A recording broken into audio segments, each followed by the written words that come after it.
In November 1917, the United States government's munitions department sent Aetna Chemical Company a written directive about their Oakdale, Pennsylvania plant. Do not use baking soda to dry the dinyl compound. The combination oversensitized the explosive. The directive was dated and received, but 6 months later, at noon on May 18, 1918, the soda house at the Aetna plant exploded.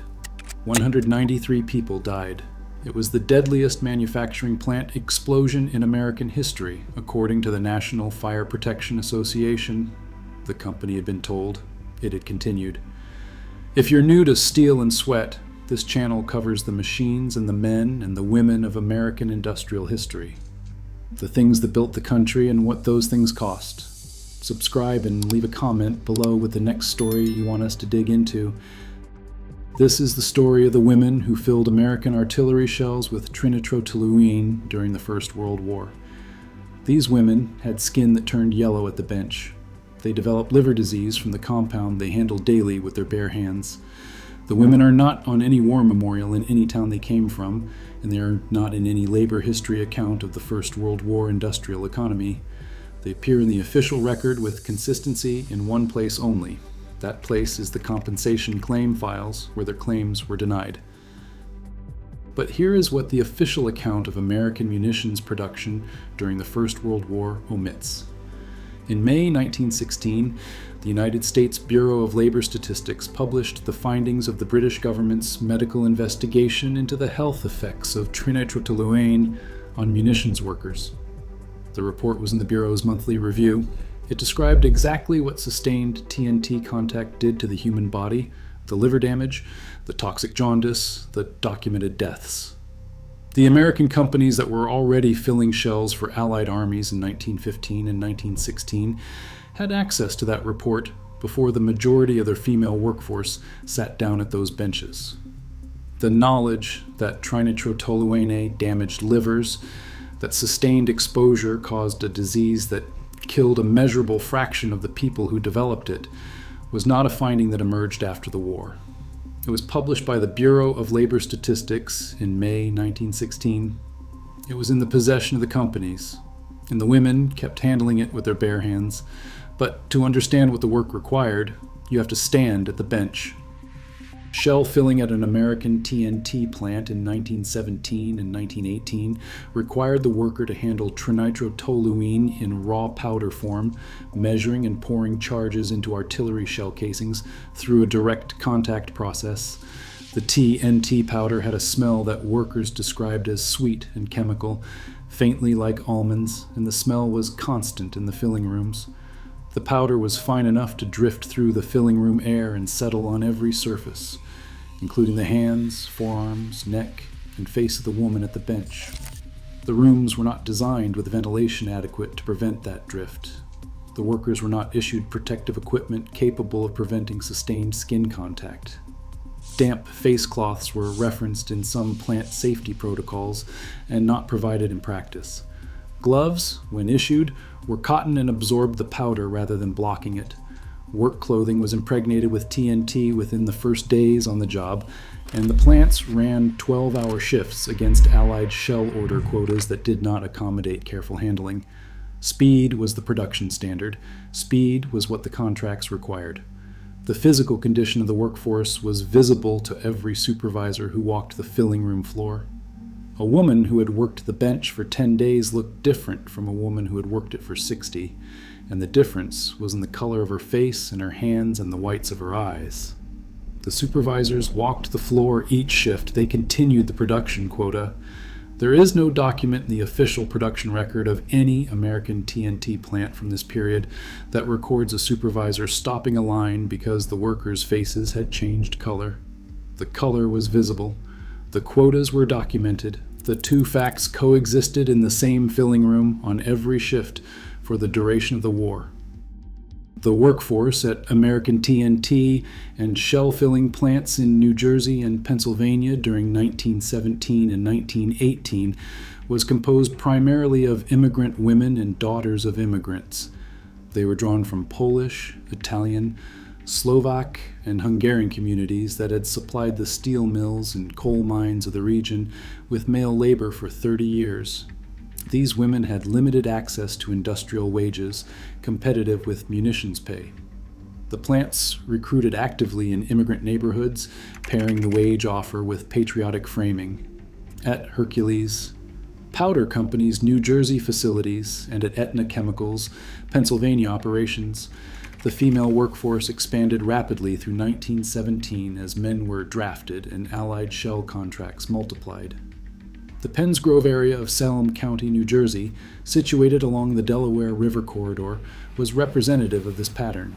Women from the small industrial and agricultural towns of southern New Jersey entered munitions work in 1915 and 1916, when European demand alone was driving production, and they continued through the American entry into the war in April 1917 and through the armistice. They traveled to work from communities where the munitions wage was the highest wage available to a woman without professional credentials, and where the work was described in local newspapers as essential patriotic service. The women who filled those positions did not know in 1917 what the British government's medical officers had documented in 1916. The wages were approximately half those of the men who had previously held munitions production positions. In American TNT plants in 1917 and 1918, female workers earned between $8 and $12 per week, while male workers in comparable roles had earned $15 to $25 per week. The Bureau of Labor Statistics documented this differential in its wartime labor surveys without describing it as a problem requiring correction. The women accepted those wages because the alternatives available to them paid less, and because the government's wartime apparatus had framed munitions work as patriotic service. Recruiting materials invoked the soldiers the workers were supplying. The shell you fill today may be the shell that brings your brother home. The wage was what the market had set for patriotic service performed by women. The women who took those wages did so under an implicit contract, their labor for the war effort, the war's gratitude in return. The gratitude eventually returned consisted of a monument inscription that named no one, a medical record that tracked no health outcomes, and a compensation framework that denied the connection between the compound and the damage. The contract was honored on one side only, but the color change began within days of starting work in the TNT rooms. Trinitrotoluene reacted with melanin in the skin through a process called the xanthoproteic reaction, turning the hands and forearms a vivid yellow-orange. As exposure continued, the discoloration spread to the face and neck. Hair turned yellow and, in some cases, green. The whites of the eyes took on a cast the workers described as old paper. The women affected were called canaries, and the name spread across American and British munitions plants simultaneously because the visual transformation was identical in every facility running the same compound.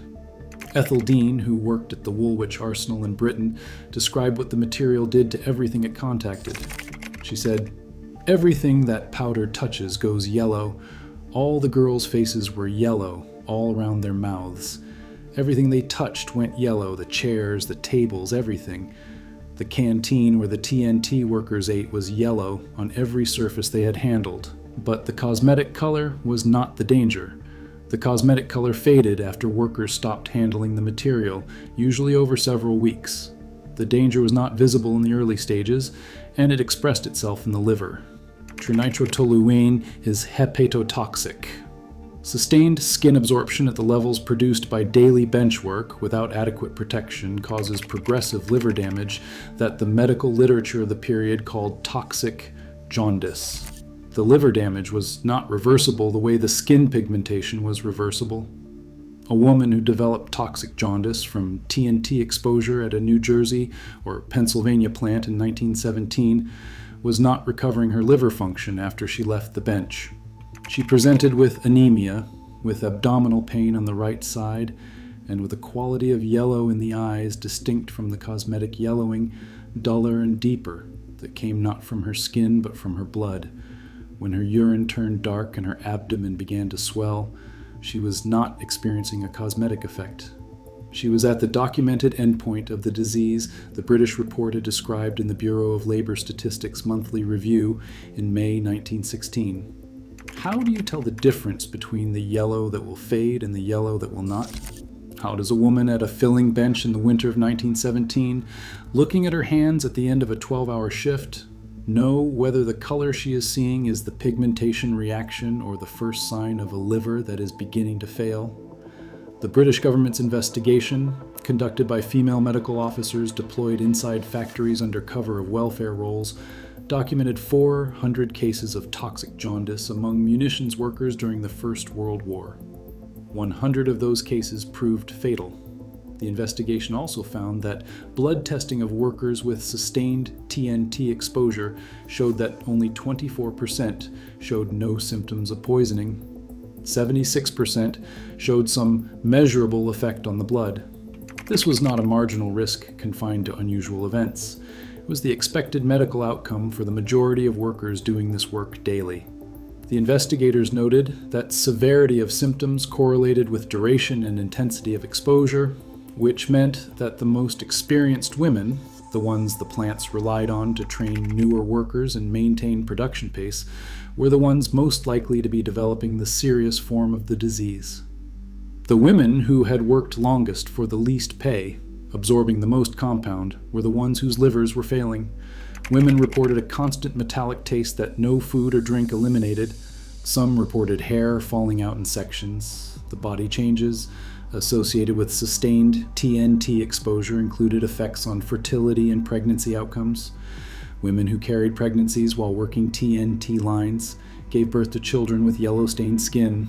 The yelling faded from the infants. The medical record of what happened to the livers of those children as they grew was not compiled.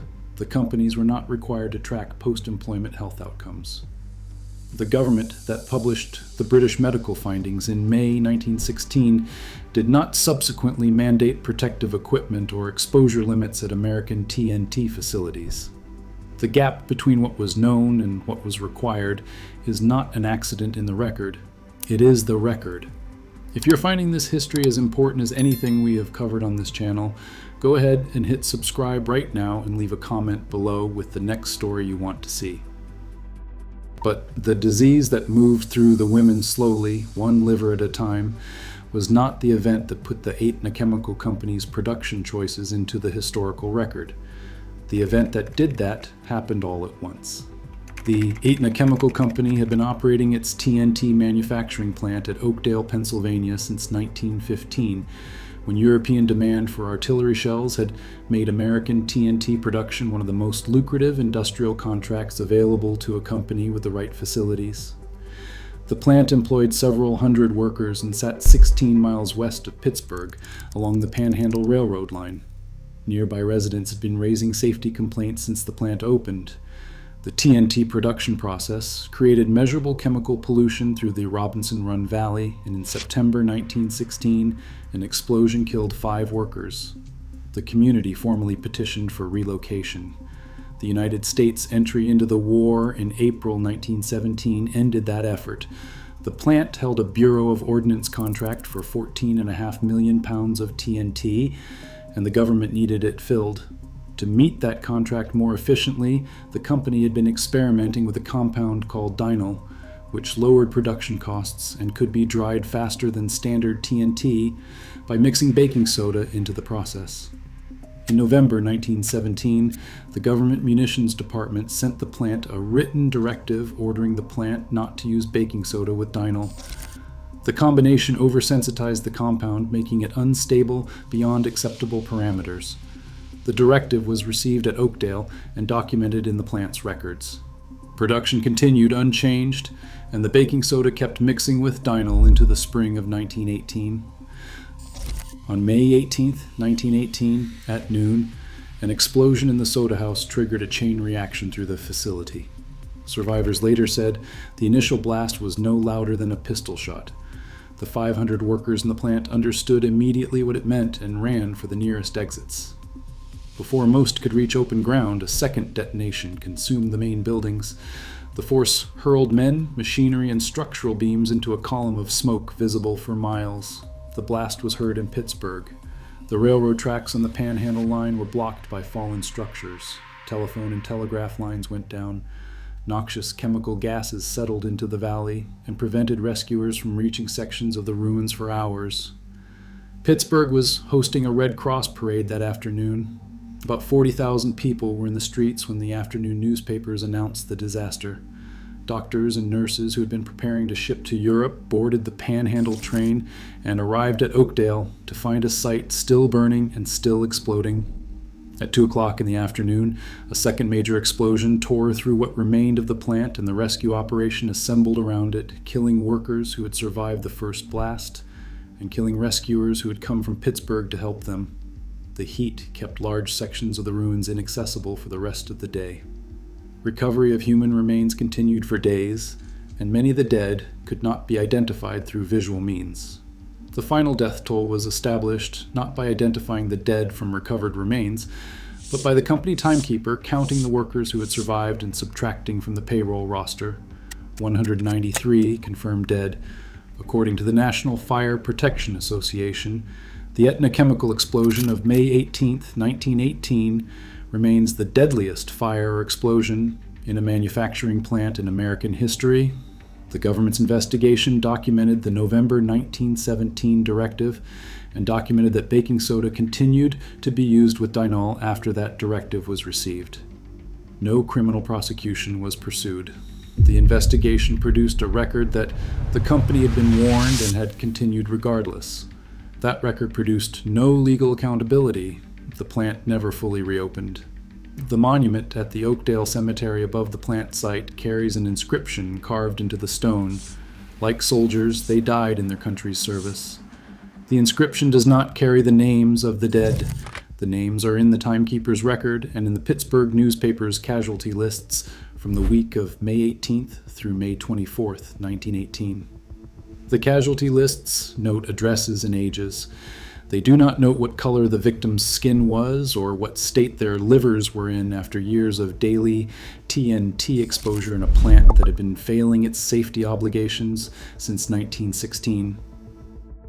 But the women who survived the American TNT plants and returned home with damaged livers, chronic anemia, and bodies that still carried the color of the compound in their eyes long after they had left the benches, filed for workers' compensation under the state frameworks that most states had implemented by 1917 and 1918.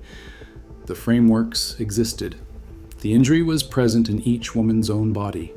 The medical connection between trinitrotoluene exposure and liver disease was in the published literature. None of those facts were sufficient. The company physicians who examined them documented light exposure or concluded that the connection between their symptoms and the specific compounds they had handled was not demonstrable.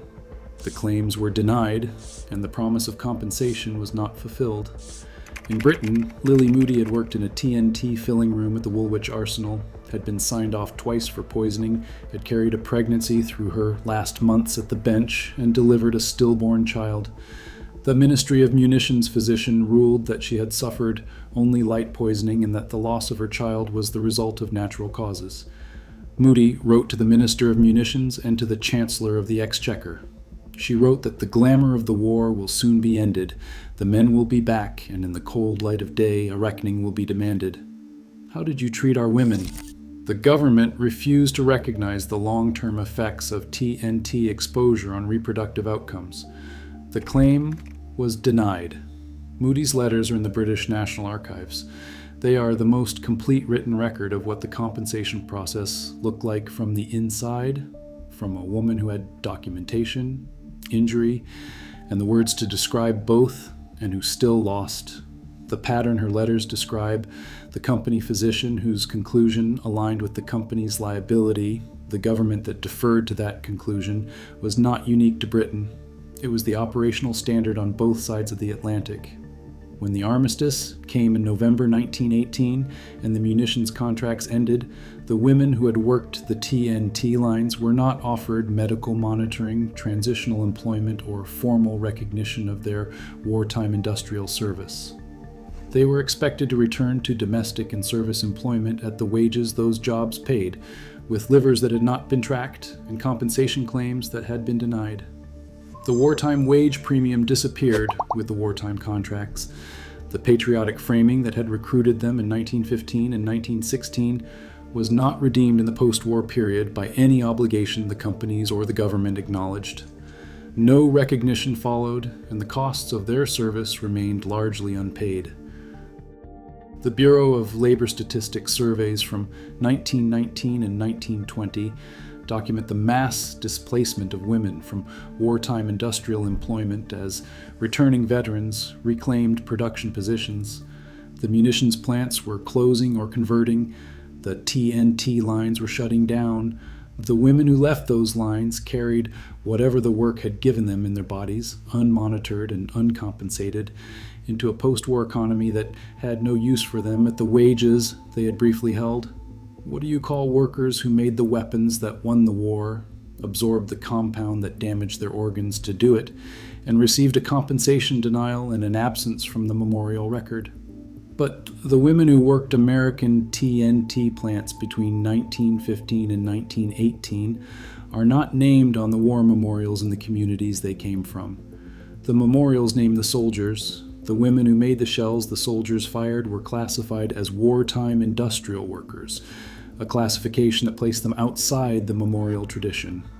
They are also absent from the labor history of the First World War industrial economy, which concentrates on the male workforce, the union organizing drives, the 1919 steel strike, and the post-war reconversion.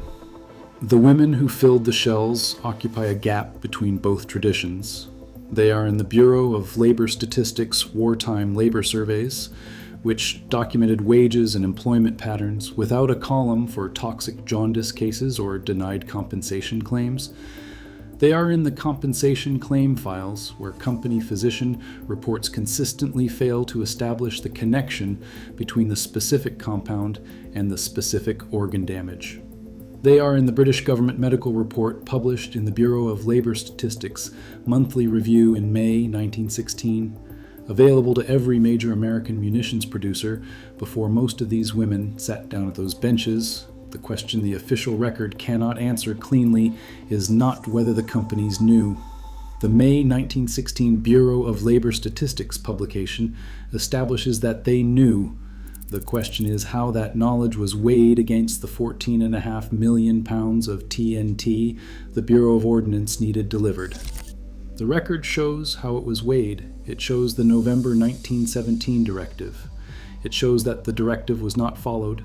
It shows that 193 people died, and that no one was prosecuted, and that the compensation claims were denied, and that the women are not in the memorials.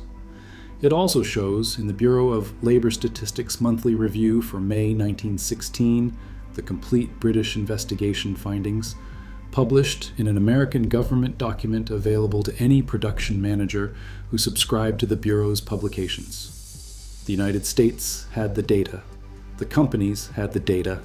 The women had yellow skin and the knowledge by their second month at the bench that this was what the work did. What the women did not have was the authority to stop. The Panhandle Trail runs through the Robinson Run Valley where the Aetna Chemical Company plant stood.